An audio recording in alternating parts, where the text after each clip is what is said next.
मेरी माला टूट गई, मैं राम भजन से छूटी। भला हुआ मेरी माला टूट गई, मैं राम भजन से छूटी। मेरे सिर से टली बला, भला हुआ मेरी माला टूट गई, मैं राम भजन से छूटी। मैं राम भजन से छूटी। नमस्कार मेरे प्यारे भाइयों, मेरे परमात्मा के प्यारे जीव हंसों। मैं बंदी छोड़ से यही दुआ करूंगा कि आप सब मेरे भाइयों का विवेक इतना बढ़ जाए, इतना बढ़ जाए कि कोई भी काल का दूत या कोई भी अधूरा गुरु या कोई भी अज्ञानी जीव आपके सामने टिक भी ना पाए। इतना विवेक हो जाए आपको कि आप किसी भी अज्ञानी जीव को उसको जवाब दे सकें, उसको बता सकें कि अब आप अज्ञानी नहीं रहे, कि अब आप भ्रमित नहीं हो सकते। साफ बोल दो कि बहुत हो गया तुम लोग का अज्ञान, अब और नहीं, और नहीं। अब आप पर परमात्मा की दया हो चुकी है और आप दूध और पानी को अलग करना जान चुके हो। अब और पानी नहीं पी सकते दूध में मिला हुआ, इसीलिए आपको हंस बोला गया है। जो भी नीर शीर का निबेड़ा करे वो ही हंस है, ना कि आपको किसी पक्षी की जून में डालने के लिए हंस बोला गया है। इन अज्ञानियों ने तो अर्थ का अनर्थ ही किया है आज तक। तो मेरे भाई, अच्छी तरह ज्ञान को समझना है, तभी जन्म मरण से मुक्ति हो सकती है। पहले ज्ञान को समझो, अज्ञान का नाश करो, फिर उस समझे हुए ज्ञान पर प्रैक्टिकल करो। पहले थ्योरी क्लियर कर लो, फिर उस पे प्रैक्टिकल करो, तभी निर्णय ज्ञान आएगा सामने। तभी उस प्रैक्टिकल का परिणाम आएगा, जिसको परम मुक्ति कहते हैं। उस परिणाम के आने के बाद आप कभी भी किसी गर्भ में नहीं जाओगे, हमेशा हमेशा के लिए मुक्त हो जाओगे।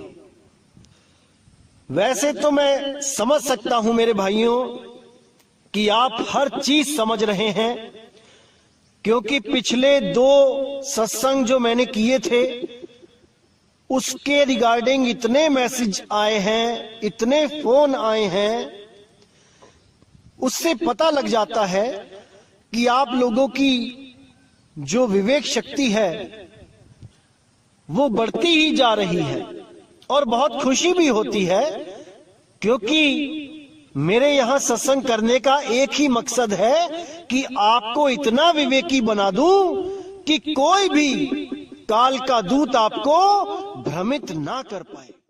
बल्कि मैं तो इन सब पाखंडों को जड़ से खत्म करके केवल सुरत को शब्द में लगवाने आया हूं। इसके अलावा सब काल जाल है। कुछ भी करोगे इसके अलावा केवल और केवल गर्भ जून में ही आओगे। भरमते रहोगे, भटकते रहोगे, जन्मते और मरते रहोगे। अगर शब्द में सूरत को नहीं संभाला तो। इसीलिए मेरे भाइयों, हमेशा ही कहता आया हूं कि केवल एक और केवल एक विधि है परमात्मा को पाने की, वो है विहंगम योग, केवल विहंगम योग। और विहंगम योग क्या होता है मैंने कई बार समझाया है। सीधे सुरती को शब्द में लगाना ही विहंगम योग है, ना कि 2, 3, 4, 5 पड़ाव पार कर करके जाना विहंगम योग है, बिल्कुल नहीं। तो इसी को आज क्लियर करेंगे कि आखिर करना क्या है। कुछ लोग श्वासों पे ध्यान लगाने लग जाते हैं और सोचते हैं कि हम विहंगम योग कर रहे हैं। अरे श्वास तो खुद टूटी हुई है 2 हिस्सों में, एक आती है एक जाती है। किस विहंगम योग की बात करते हो आप? ये तो एक झूला है, कभी ऊपर जाता है कभी नीचे जाता है। सुरती को अडोल शब्द में लगने से रोकता है ये श्वासों का हिंडोला। तो आज की वाणी में यही क्लियर करेंगे कि करना क्या है। तो क्या कहती है वाणी? गुरु संतन को जान के हृदय करे प्रतीत, कहे कबीर सुहंस हवे चली है भव जल जीत। यानी जो गुरु, जो संतों को जान के, उनको पहचान के, उनके दिव्य ज्ञान को समझ के जो अपने हृदय में प्रतीत कर ले, विश्वास कर ले, वो हंस गति होकर यानी नीर शीर का निबेरा करके सत्य को जानकर इस भव जल को जीत के चले जाते हैं। और जो संत को नहीं समझ पाते, संतों के ज्ञान को नहीं समझ पाते, इसी दुनियावी मनमुखी अज्ञान में उलझे रह जाते हैं, वो कभी भवसागर पार नहीं हो पाते। क्योंकि वो भवसागर को समझ ही नहीं पाते कि भवसागर होता क्या है। कोई कहता है भवसागर ही भगसागर है, भग। अरे मेरे भाई, भवसागर ये देह है। इस देह को जानो, ये देह किन तत्वों से बनी है। उन 5 तत्वों में अगर आपकी सुरती रमती है तो समझ लो आप भवसागर में ही हो। अगर आप श्वासों पे ध्यान लगाने लगे हो, श्वासों का अजपा जाप जपने लगे हो, तो आप भवसागर में ही हो। अगर आप त्रिकुटी में ध्यान लगाने लगे हो, इंगला पिंगला सुषमना में ध्यान लगाने लगे हो, तो भवसागर में ही हो आप। अगर आप नाभि में, कंठ में, हृदय चक्र में, मूल चक्र, गुदा चक्र में ध्यान लगाने लगे हो, नाम जपने लगे हो, तो भवसागर में ही हो आप भवसागर पार नहीं हो सकते। तो आगे कहते हैं, सतगुरु तहां आरती करही, सब तज जहां जाए पग धरही, चरणामृत साधन को लीजे, मुख उजाकर अचवन कीजे। यहां कबीर साहब समझा रहे हैं कि जहां पर भी सतगुरु जाएं, वो गुरु जो सत्य का प्रचार कर रहा है वो भी सतगुरु होता है। कोई इस भ्रम में ना रहे कि केवल कबीर साहब को ही सतगुरु कहते हैं। ठीक है, सतगुरु कहते हैं, सत साहिब कहते हैं, लेकिन जिसको कबीर साहब चुन लेते हैं अपना प्रचार करने के लिए, वो भी सतगुरु ही होता है, वो असतगुरु नहीं होता है। इसको अच्छी तरह समझ लो। सतगुरु सोई सतनाम बतावे, बाकी गुरु कोई काम ना आवे। अब जो सतनाम है वो क्या है, उसको जानना है। उसको जनवाने वाला गुरु ही सतगुरु है। अब कुछ लोग क्या करते हैं, जो सोहंग के पुजारी हैं, वो सतनाम को सोहंग फिट कर देते हैं कि सतनाम ही सोहंग है। लेकिन कबीर साहब क्या कहते हैं, सोहंग सोहंग जपी मुआ, व्यर्था जन्म गवाया। यानी सोहम सतनाम नहीं है तो क्या है सतनाम, इसको जानना है। असल में सतनाम और कबीर साहब एक ही चीज है, लेकिन ये अज्ञानी गुरु नहीं समझ पाते इन बातों को। इसीलिए इन लोगों से बचने को कहा है कबीर साहब ने। तो साहिब कहते हैं, झूठे गुरु को झटक दे, शिष्य शाखा को फूक, वाह में दोष जरा नहीं, शब्द कहा हम कूक। ये जितने भी अधूरे गुरु हैं और इनके लाखों करोड़ों शिष्य, कहते हैं शिष्य शाखा को फूक। ये लंबी लंबी लाइनें लगी हैं, फूक दे उनको, मतलब मोह भंग कर दे अपना वहां से कि देखो मेरे गुरुजी के पास कितनी संगत है, 1 करोड़ 2 करोड़ 5 करोड़। फूक दे उस संगत को। अब इसका मतलब ये नहीं है कि आग लगा के फूक दे, इसका मतलब है विवेक के द्वारा उनसे अलग हो जाओ, तभी कल्याण होगा। अन्यथा उन्हीं भेड़ की लाइनों में आप भी एक भेड़ बनके शामिल हो जाओगे। इसीलिए विवेक दिया जाता है ताकि आप उन भेड़ों की लाइनों से अलग खड़े नजर आओ, इसीलिए विवेक दिया जाता है। तो साहिब ने यहां पे साफ कह दिया कि जहां भी सतगुरु मिले उनकी आरती करो, उनके ऊपर तन मन धन निछावर करो, क्योंकि वही एक ऐसी हस्ती है जिनकी आपने सेवा करनी है।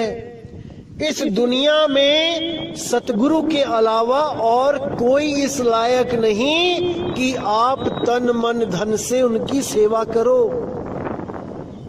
कुछ लोग सोचेंगे कि माता पिता क्यों नहीं, ठीक है माता पिता की भी सेवा करनी चाहिए, लेकिन माता पिता और सतगुरु का कोई मेल नहीं है। कबीर साहब कहते हैं माता पिता मिल जाएंगे 184 माही, सत भक्ति गुरु बंदगी फिर मिलेगी नहीं। यानी माता पिता तो हर जून में मिल जाएंगे, अगर आप गाय भेड़ बकरी भी बन जाते हो तब भी माता पिता आपको मिल जाएंगे, लेकिन किसी जून में सत भक्ति सेवा बंदगी नहीं मिलेगी। इसलिए इस जन्म में सतगुरु की सेवा कर लेनी चाहिए। तो आगे कहते हैं चरणामृत साधन को लीजे, मुख पुजाकर अचवन कीजे। यानी गुरु का चरणामृत लेना चाहिए और साधना करनी चाहिए।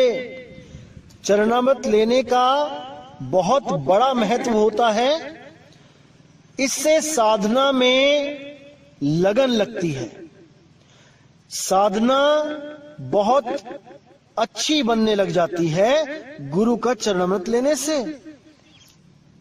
तो ध्यान देने योग्य जो बात है यहाँ पे कि यहाँ पे सतगुरु की आरती करने को, उन पे तन मन धन अर्पण करने को, उनका चरणामृत लेने को और भोजन करवा के उनका मुख साफ करने के लिए पानी देने को, ये सब जो बातें बताई गई हैं ये किस गुरु के बारे में बताया गया है ये जानना है।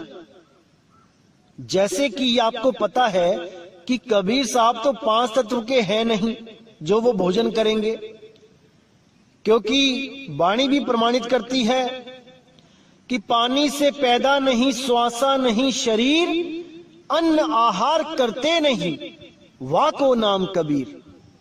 तो जब कबीर साहब अन्न आहार करते नहीं तो यहां पे सतगुरु किसके लिए लिखा गया है, विचार करना है। क्योंकि कई YouTube चैनल में ऐसे मनमुखी लोग सत्संग करने लग गए हैं और अपनी मनमुखी बातें बता के आप लोगों को भ्रमित करने लग गए हैं कि कबीर साहब के अलावा सतगुरु कोई लगा ही नहीं सकता। अरे यहाँ स्वयं कबीर साहब सतगुरु की उपाधि दे रहे हैं उस गुरु को, और उसका चरणामृत लेने के लिए भी बोल रहे हैं, और उनको भोजन करा के सेवा करने के लिए भी बोल रहे हैं। तो इसको अच्छी तरह समझ लो मेरे भाइयों, क्योंकि ऐसे निगुरे लोग आपको भी निगुरा बनाने में कोई कसर नहीं छोड़ेंगे।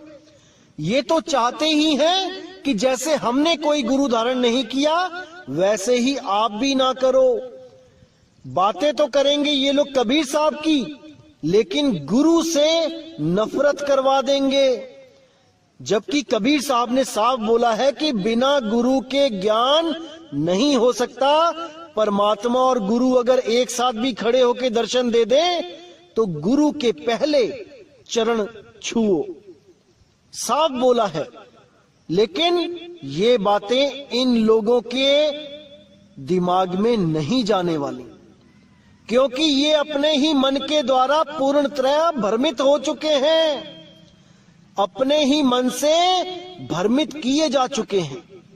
अभी इनको यही नहीं समझ में आ रहा कि जो इनके अंदर से एक आवाज आती है कि नहीं गुरु धारण नहीं करना चाहिए, ये आवाज किसकी है। जिस दिन ये लोग इस आवाज को समझ गए कि किसकी है, उस दिन इनको रोते नहीं बनेगा।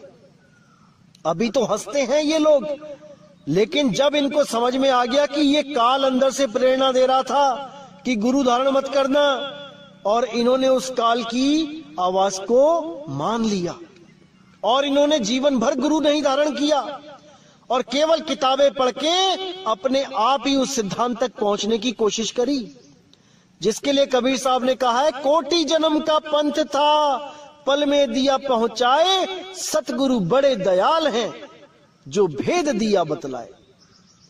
वो सतगुरु भेद बताता है, ये किताबों से भेद नहीं पता चल पाता, क्योंकि किताबों में वो भेद दिया ही नहीं गया है। 33 अरब ज्ञान हम भाखा, मूल ज्ञान गुप्त कर राखा। इन ग्रंथों में वो है ही नहीं जो तुम सोच रहे हो कि ग्रंथ को पढ़ के मुझे मूल ज्ञान समझ में आ जाएगा। इसलिए मेरे भाई विवेक लगाओ, विचार करो, अभी समय है, और ऐसे लोगों के चंगुल में मत फंसो। साहिब बंदी। तो आगे साहिब कहते हैं, गुरु की दया निरखत रही, निंदा रूप न कबहू करई, नी अक्षर सुमिरो चितलाई, जासो आवा गमन नसाई। कि गुरु की दया हमेशा निरखते रहिए, वो जरूर होगी, वो दयाल आप पे जरूर दया करेगा। निंदा रूप न कबहू करई, कभी सपने में भी गुरु की निंदा नहीं करनी है। नी अक्षर सुमिरो चितलाई, उस नी अक्षर नाम को हमेशा याद करते रहो, उसमें अपना सुरती को टिकाते रहो। जासो आवागमन नसाई, जिससे आपका आवागमन सदा सदा के लिए समाप्त हो जाए। नी अक्षर को निरखे भावा, देह छोड़ सतलोक सिधावा। गुरु के वचन सोच कर माना, नाम बिना मिथ्या जग जाना। और न देख और नहीं पेख है, निस दिन पल पल नाम विवेक है। तो यहां पे बिल्कुल क्लियर कर दिया कि केवल भाव निअक्षर के लिए होना चाहिए। इन अक्षर ज्ञान के लिए कोई भाव मन में ना रखे कि कोई मंत्र मिलेगा तब मैं पार होऊंगा। वो अकह अनाम है, वो निअक्षर नाम है। केवल भाव उसी के लिए होना चाहिए।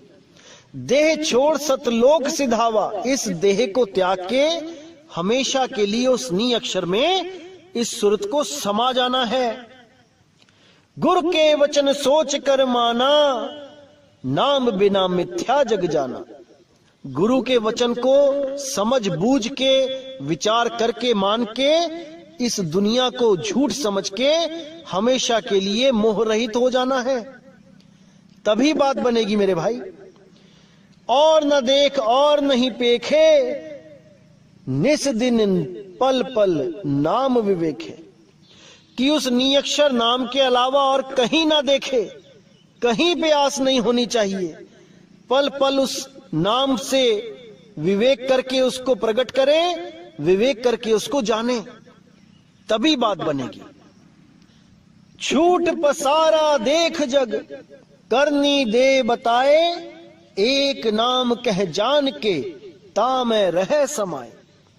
बिल्कुल क्लियर कर दिया साहिब ने कि ये सारा जग का जो पसारा है इसको झूठा समझ के दूर कर दो, और उस एक नाम में, केवल एक नाम, 7 8 10 नाम नहीं कि कोई ओम कलियम हरियम से जुड़ के बैठ गया, कोई ज्योत निरंजन ओंकार आरंकार से जुड़ के बैठ गया, कोई किसी नाम से, कोई किसी नाम से।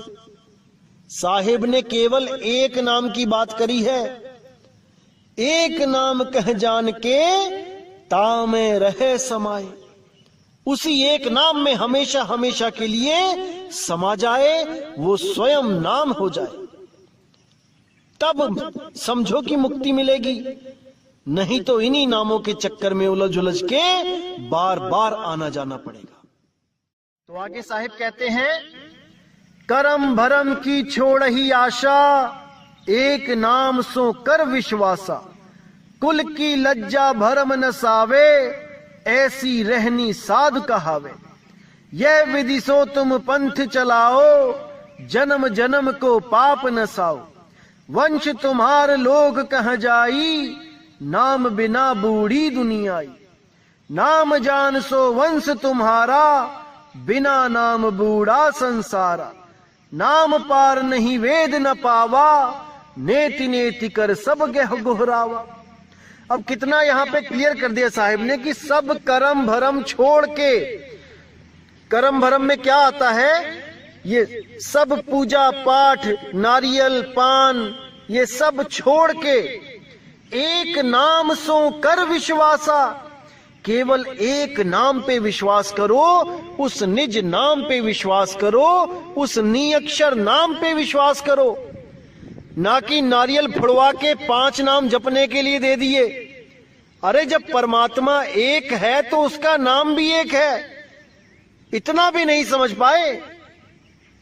तो क्या कहते हैं, कुल की लज्जा भरम न सावे, ऐसी रहनी साध कहावे। वो ये भी ना सोचे कि मैं राजपूत हूं, मैं ब्राह्मण हूं, मैं कोई बानिया हूं, किसी समाज का हूं, नहीं। जब वो परमात्मा को प्रेम करता है तो वो जीव है और उसको पाना है केवल पीव को, बीच में कुछ नहीं, कोई जात नहीं, कोई पात नहीं, कोई मंदिर नहीं, कोई मस्जिद नहीं, कुछ नहीं। यह विधि सो तुम पंथ चलाओ, जन्म जन्म को पाप न साओ। इस विधि से तुम पंथ चलाना धर्मदास, और जन्म जन्म के लोगों के जो पाप हैं उनको नष्ट करवा देना। वंश तुम्हारा लोक कह जाई, नाम बिना बूढ़ी दुनियाई। नाम जान सो वंश तुम्हारा, बिना नाम बूढ़ा संसारा। कि जो भी तुम्हारे वंश में आएगा वो तर जाएगा। किस वंश में? गुरु शिष्य वंश में, ना कि गुरु पुत्र वंश में। नाम बिना बूढ़ी दुनियाई, नाम के बिना सारी दुनिया बूढ़ेगी यानी डूबेगी। नाम जान सो वंश तुम्हारा, जो तुम्हारा अके अनाम, वो निअक्षर नाम जानता है वही तुम्हारा वंश है। जो ये 5 नाम देते हैं ये तुम्हारा वंश नहीं है, ये काल घुसा हुआ है तुम्हारे वंश में। तो साहिब कहते हैं, नाम जान सो वंश तुम्हारा, जो तुम्हारे नाम को जानते हैं वही तुम्हारा वंश है। बिना नाम बूढ़ा संसारा, बिना नाम के सारा संसार भी बूढ़ेगा, और ये जो गद्दियों पे बैठे हैं 5-5 नाम देते हैं ये भी बूढ़ेंगे, क्योंकि ये भी संसारी गुरु हैं, ये तुम्हारे वंशज नहीं हैं। ये केवल नाम के वंशज हैं, काम के वंशज नहीं हैं। नाम पार नहीं वेद न पावा, नेति नेति कर सब गोहरावा। कि इस नाम को वेद भी नहीं जान पाए, और जो ये गुरु लोग वेदों की दुहाई देते हैं कि वेदों में कबीर साहब ने साधना बताई है वेदों के द्वारा, ये सब झूठ बोलते हैं। कबीर साहब तो कहते हैं वेद हमारा भेद है, हम वेदन के माही, जौन भेद से मैं मिलूं, वेद हु जानत नाही। जब वेद जानते ही नहीं है तो उसको खोल ही क्यों रहे हो? खोल के भी क्या मिलेगा अगर कहीं चंद अक्षर ढूंढ भी लिए, कबीर कबीर कबीर लिखा हुआ, तब भी वो जानते नहीं है कबीर को। खोलना ना खोलना एक बराबर है। तो जब हम वेद, पुराण, गीता और भी कई ग्रंथ जब हम पढ़ते हैं, तो जैसे मैंने पुराण में भी दिखाया था कि वहां पर सोहंग नाम दिया हुआ था, मंत्र दिया हुआ था, और उसके कई हजार जाप करने की बात की गई थी। इसी प्रकार कई हजार जाप करने के बाद सोहंग के तब जीव ब्रह्म अवस्था को प्राप्त होता है। अब कुछ कबीर पंथी भी ऐसे हैं जो सोहंग नाम से, सोहंग अजपा जाप जपवा के परमात्मा प्राप्त करने का दावा करते हैं और श्वासों पे ही ध्यान लगाते हैं, श्वासों को ही सत्य मानते हैं, और ये दावा भी करते हैं कि कबीर साहब ने हमेशा श्वासों पे ही ध्यान लगाने की बात करी है, जबकि वो सत्य को नहीं जानते। कबीर साहब ने तो श्वासा को बंधन बोला है कि इस सांस के द्वारा ही जीव बंधन में है।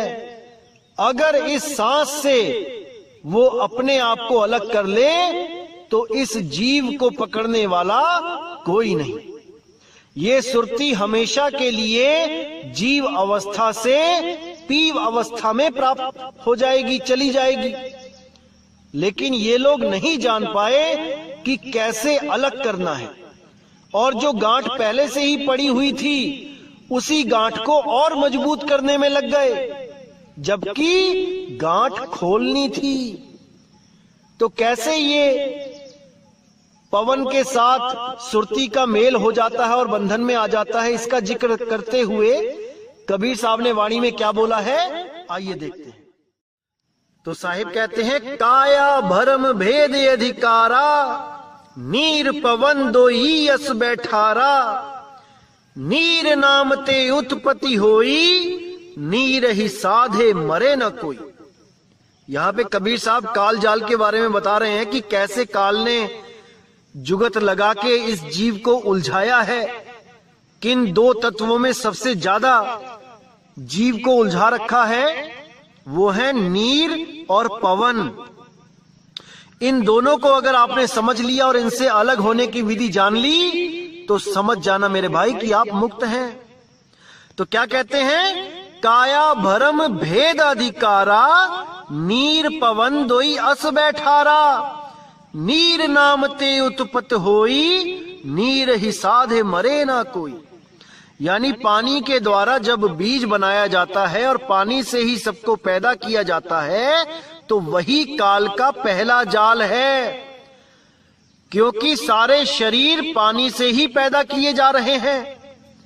और पानी से पैदा करने के बाद दूसरा जाल क्या है, दूसर पवन अंग की धारा, तापर सोहंग सुरती बैठारा। उस पवन धार को जोड़ दिया जाता है इस जीव के शरीर से और उस पे सुरती, सोहंग सुरती को बैठा दिया जाता है।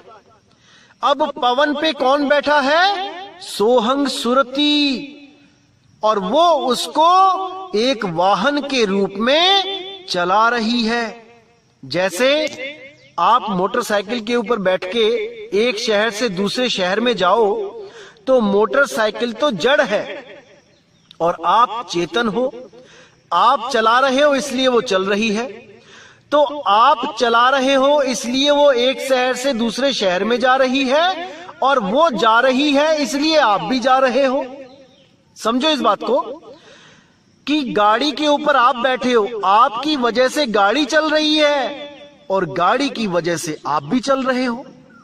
तो यही वो गांठ है जिसको खोलना है, क्योंकि पवन के द्वारा ही ये सुरती एक शरीर से दूसरे शरीर में जा रही है, एक गर्भ से दूसरे गर्भ में जा रही है। जिस गुरु ने दोबारा आपको इसी पवन से जोड़ दिया, ये कहकर कि तुम इस पवन से जुड़ जाओ, इस पवन से साधन करो, सुरती लगाओ इस पवन पे, तो समझ जाना मेरे भाई कि आपको उसने एक और गांठ में जोड़ दिया है। गांठ खोलने की जगह एक और गांठ मार दी वहां पे। अब आप सारी उम्र अलग नहीं हो सकते। इसीलिए सतगुरु क्या करते हैं, उस गांठ को खोल देते हैं। तो क्या बोलते हैं, दूसर पवन अंग की धारा, तापर सोहंग सुरती बैठारा।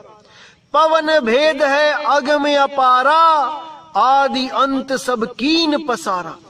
यही पवन और जल, यही दोनों की वजह से इस आदि अंत का पसारा पड़ा हुआ है। ये दोनों खत्म हो जाएं तो यहां पर कोई जीव ना रह पाए। पवन डारी श्वासा अवगाहा, बिन सतगुरु पावै नहीं लाहा। अवगाहा का मतलब होता है बहुत गूढ़ भेद रहस्य। पवन डारी श्वासा अवगाहा, यानी इस पवन का भेद बताने वाला कोई बिरला ही गुरु होगा जो इस गूढ़ ज्ञान को बताएगा और इन दोनों जो भरम जाल है, पवन और जल, इन दोनों से आपको अलग कर देगा। बिन सतगुरु पावे नहीं लाहा, बिना सतगुरु के आप इन दोनों तत्वों से जुदा नहीं हो सकते। आप श्वासों से अलग हो ही नहीं सकते, बल्कि ऐसे गुरु मिलेंगे जो इन श्वासों के द्वारा आपको सूक्ष्म शरीरों की सैर करवाने लग जाएंगे। याद रखना मेरे भाइयों, सूक्ष्म शरीर में भले चले जाओ, लेकिन पवन का जो बंधन है वो वहां पे भी है। सूक्ष्म शरीरों में भी आप सांस लेते हो, वहां पे भी आप मुक्त नहीं हो, क्योंकि जहां पे भी सांस है वहां गिनती है, और जहां पे भी गिनती है वो काल का जाल है। क्योंकि श्वासें गिनती में ही मिलती हैं, चाहे स्थूल शरीर हो चाहे सूक्ष्म शरीर हो। हमने श्वासों के जाल से बाहर निकल जाना है और अनगिनत समय के लिए मुक्त हो जाना है, अमर हो जाना है। अमर हम हैं ही तो पहले से ही, लेकिन भरम जाल की वजह से, इन श्वासों की वजह से हम अमर नहीं महसूस कर पा रहे हैं अपने आप को। सब के सब इन श्वासों के जाल में हैं, इन श्वासों की गिनती के अधीन है। तो इसीलिए मेरे भाई, इन श्वासों से बाहर निकलना है, और आने वाले सत्संगों में मैं श्वासों का ये जो भरम जाल है ये बिल्कुल ही क्लियर कर दूंगा, आप बिल्कुल चिंता ना करें। तो दोस्तों, आज का सत्संग यही समाप्त करते हैं, और बंदी छोड़ से यही अरदास करूंगा कि आप सब मेरे भाइयों का विवेक हमेशा हमेशा के लिए जाग जाए, ताकि कोई भी ऐसा कालदूत आपको भरमा ना पाए जो ये बोल के भ्रमित कर दे कि कबीर साहब भी श्वासों के जाप की बात करते हैं। ऐसा नहीं है भाई। तो इसी के साथ मुझे विदा करें। जय गुरु बंदी छोड़ वैराग साहिब, जय गुरु बंदी छोड़ साधु शरण साहिब, जय गुरु बंदी छोड़ बाबा मदन साहिब, मेरे बाबा नानक साहिब, मेरे गुरु रविदास जी, मेरे गुरु अंगद देव जी, मेरे बुल्ला शाह बाबा जी, सब संतों की जय हो। जय जय सतगुरु बंदी छोड़ सतगुरु सत्य कबीर साहिब की सदा ही जय हो, सदा ही जय हो मेरे मालिक की। साहिब बंदगी सतनाम।